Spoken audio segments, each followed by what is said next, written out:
It's me again, Wolfgang, and I've made a video recently that shows how to set up a displayless, a headless INDI server for connecting all your astronomy devices.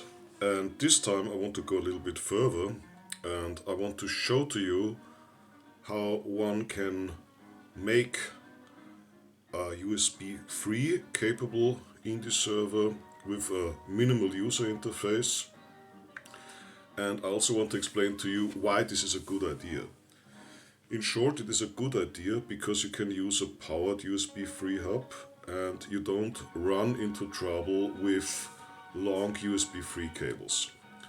I think that brownouts due to insufficient power supply and too long a USB3 cable is the main source of problems like infrequent crashes, things like that, when using a Raspberry Pi. I say that because I'm running my setup for 3 years now and it has proven to be very stable. However, there might be a bias in there as I'm a Unix guy, so I don't make mistakes people probably make, I don't know. On the other hand, I'm not very good at handling Windows, so this is, let's say, something that is left to your own decision. But anyhow, let's go ahead and let's start with setting up a Raspberry Pi 4 for use with a powered USB 3 hub and an Ethernet connection. My initial motivation was the purchase of this fine two-optic camera featuring the Sony IMX571 sensor. In this case, it is the camera sold by Lacerta and it features a USB 3 interface. USB 3 is great, but it has limitations in cable length and these devices take a lot of power. And here's my problem. I have a big telescope, I have a powered USB 2 hub with a repeater, and I have a control room that is definitely more than 3 meters away from that hub. So if I want to access my gear, I need to do something else. First of all, I start again by setting up an SD card for Raspbian, and we will use the GUI-free simple Raspbian Lite Buster in this case. We need Buster because INDI is not yet ported to the new Bullseye. All of this was described in my earlier video, which can be found in this link.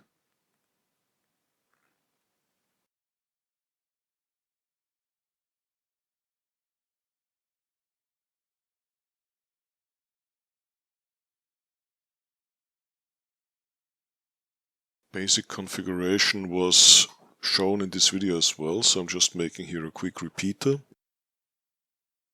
What is important is that we set up access via the secure shell so that we can do the configuration with the Raspberry config tool.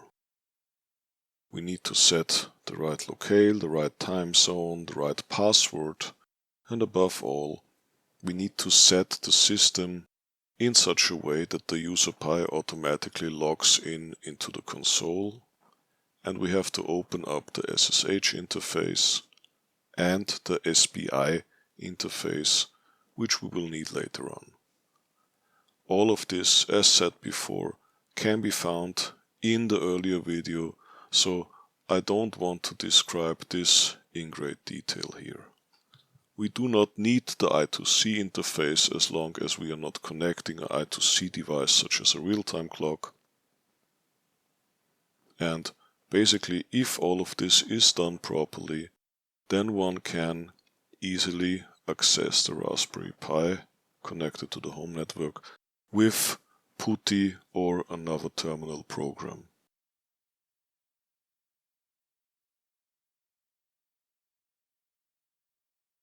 Next thing is to install the INDI library. This is also just a quick repeater because this was shown in the earlier video as well. Go to www.indilib.org and get instructions to install INDI, I'm using here a little trick. I can use Ctrl+C in the browser, and with Ctrl+Shift+V I can copy these commands to the console, so I don't have to type them one by one, which simplifies this whole installation task a lot actually. Again, you have to be aware that we're talking about the older Raspbian system called Buster. The newer system, Raspbian Bullseye, that was released somewhere by the end of 21, is not fully supported yet.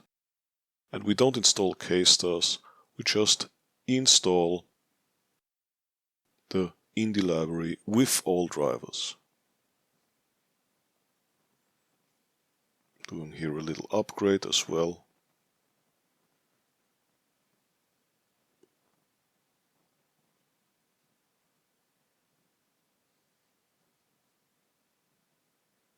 Now installation is underway.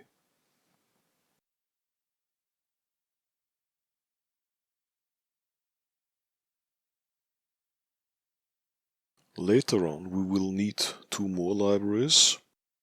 One of them is Wiring Pi, which is actually already deprecated, but fine for this purpose. All we need to do is type sudo apt get install Wiring Pi, and we need to install Python, because Python is used to connect a little display that I will show you later on. That's actually a new feature. We will add a tiny little console to the Raspberry Pi 4, and we install all the necessary tools by typing sudo apt-get install python 3 pip into the console. Now let's talk about something new. Let's talk about additional hardware. It is pretty important in an observatory to organize your stuff. So first we need a Raspberry Pi 4. The 2 GB model is fine because it's completely sufficient for our purposes, and it has a native USB3 port as opposed to the 3B. I've chosen here a DIN rail housing that is quite nice, because you can mount this onto a well-known DIN rail system. There is ready-made cases available for that, or you can just buy one of these rails and mount them somewhere to your pier or into a custom housing. And you need a powered USB 3 port. There is industrial powered USB 3 ports available, like this one here. And you need a power, and this is also a DIN rail mounted power, and you need lots of power. In this case, this one features 5 volt and 40 watts, that is, you can draw a total of 8 ampere out of it, which is sufficient for powering the Raspberry. And we need a tiny little TFT interface available from Adafruit. Adafruit sells this one from their homepage with a 1.14 inch display. And this is really tiny, but it is completely sufficient to show us if the system is up and running, and it allows us to control the Raspberry Pi 4 in operation, and we can see if something is going wrong too. Here again is the home page for that small display. Next, we need to modify Raspbian in such a way that the console output is directly translated to the small display. And fortunately, we find instructions for this also on the Adafruit homepage. Again here, I'm simply copying the commands from the homepage into the console using the Ctrl-Shift-V command. But as you can see from the home page, you can also download these commands as a file and copy-paste them to the console. What is actually being done here is that we add a kernel modification that feeds the console output, what you see on the left-hand side in the secure shell, directly onto the small display. As said before, this helps us to see whether everything is up and running and going well.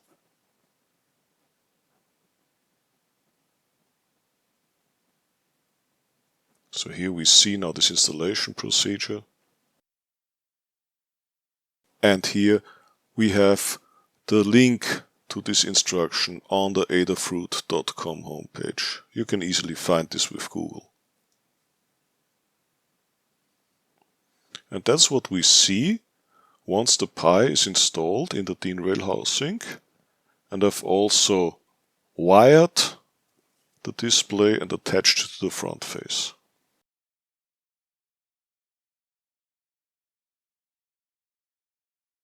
If you want to solder your own connector for the display, these are the connections that need to be established. Basically, we need access to SPI, we need power, ground, and we need 3 GPIOs for background illumination and the usage of the 2 small buttons which are attached to the Adafruit display. Okay, so far we have a little display, and now I would like to show to you how you can make an external USB thumb drive available on this Raspbian Lite image. And I have written a little C program and a few scripts to automatically start up a customized INDI server. And I also made some routines available for starting custom scripts with the 2 little front buttons. One of them is being used to shut down the Raspberry properly without having to log in via the secure shell for shutdown.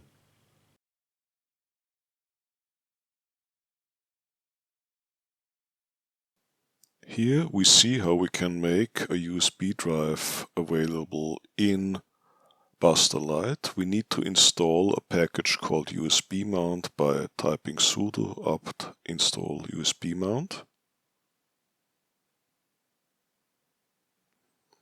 Next, we need to edit the configuration file in etc USB mount conf.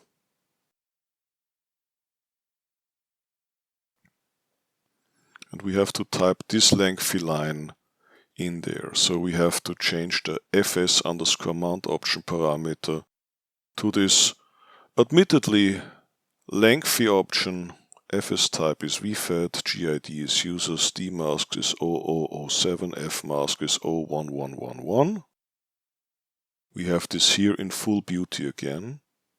And unfortunately this is necessary as a USB stick is not automatically mounted in the console-only Raspbian Lite.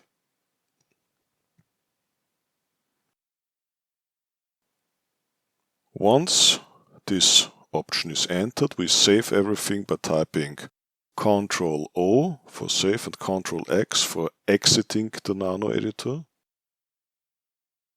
And we have to edit another file called sudo nano lib systemd udfd.service. Yes, this is the tedious part, as I frankly admit. But in there we only have to locate one line called private mounts, and we have to set this from yes to no. If we plug in a thumb drive now, we will be able to mount it after rebooting the Raspberry. The files can be downloaded from the link shorturl.at/scd68. This is a small zip file that holds the 3 programs I'm going to present to you in the next few minutes.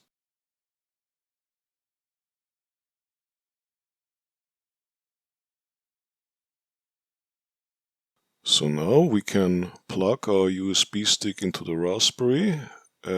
In media/USB we find a zip archive, the one you should have downloaded. We copy this to the home directory. We switch to the home directory, and here we have the zip archive. With U-mount we can unmount the USB stick again so that we can take it off without any danger of damaging the contents. We unzip the file, and now we have a folder called USB server programs. We remove the zip file, we switch to the folder. Here's the free programs, and we copy all of them to the home directory.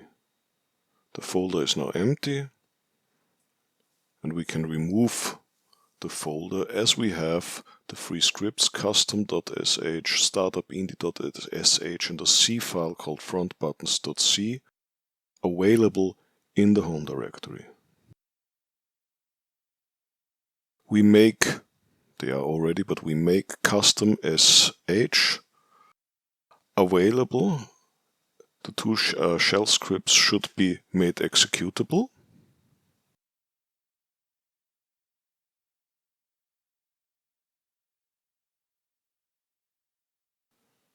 And we can take a look at my little C program that reads the two little buttons in front of the device. You don't have to do anything about here, but I have provided it as source code. It's not as difficult as it looks. It's a very simple small program. And this one has to be compiled. So you have to type gcc -l wiring pi frontbuttons.c -o frontbuttons, and then you have an executable file called frontbuttons. This is the compiled file, and this is to be executed together with startup.indi.sh at startup time. So we have to write that into the bashrc file, which is executed every time someone logs in. And at the bottom of this file we append /frontbuttons ampersand and /startup.indi.sh ampersand. The ampersand is very important because this makes sure that the programs are carried out in the background. Now we can reboot our little Raspberry. We see how it boots. We see how the INDI server starts. And the script also provides us with the IP address of ETH0, that is the Ethernet interface. By pressing the upper button for 3 seconds, the system shuts down. By pressing the lower button for 3 seconds, it reboots. And here we have now Stellarium. Stellarium is connected to a telescope controller that is not running on the INDI server. This one is independent. So here I want to show to you how you can access multiple tools or multiple devices via multiple connections. So I can issue, for instance, a goto command in Stellarium. The scope starts moving. And meanwhile, I also have ECOS open. ECOS connects to the server. I had to change the port here, so they are connecting via 2 different ports. And I have a TOPCam connected. So I can now take images. This is actually the B-movie poster in my office here through a small telescope. And I can run my ECOS routines as usual. This is it more or less, and I hope you find this helpful.